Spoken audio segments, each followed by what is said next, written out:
வணக்கம். தமிழக அரசியலில் பரபரப்பு. தமிழ்நாடு ஒற்றை கட்சி ஆட்சி தொடரும். கூட்டணி ஆட்சிக்கு இடமில்லை என பெரியசாமி திட்டவட்டம். காங்கிரஸ் அதிகார பகிர்வு கோரிக்கை திமுக நிராகரிப்பு. திமுக கூட்டணி ஆட்சி இல்லை என அறிவிப்பு. திண்டுக்கல்லில் செய்தியாளர்களிடம் பேசிய அமைச்சர் பெரியசாமி, 2026 தேர்தலுக்கு பிறகும் ஒற்றை கட்சி ஆட்சி தொடரும் என உறுதி. அதிகார பகிர்வு காங்கிரஸ் உரிமை. ஆனால் கூட்டணி ஆட்சி அமையாது. தமிழ்நாடு எப்போதும் ஒற்றை கட்சி. முதலமைச்சர் உறுதி என அவர் கூறினார்.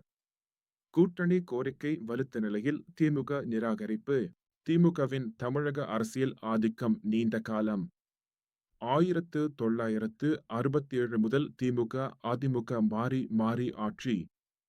2021 தேர்தலில் திமுக கூட்டணி 159 இடங்கள்.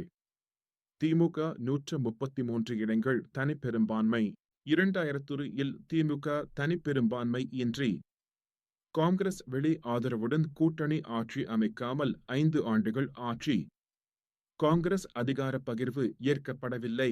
பெரியசாமி அறிக்கை கூட்டணி ஆட்சி இல்லை உறுதி. திமுக நிலைப்பாடு 2026 தேர்தல் கூட்டணி பேச்சு தொகுதி பங்கீட்டில் தாக்கம் என பார்வையாளர்கள். திமுக ஒற்றை கட்சி ஆட்சி தொடரும்.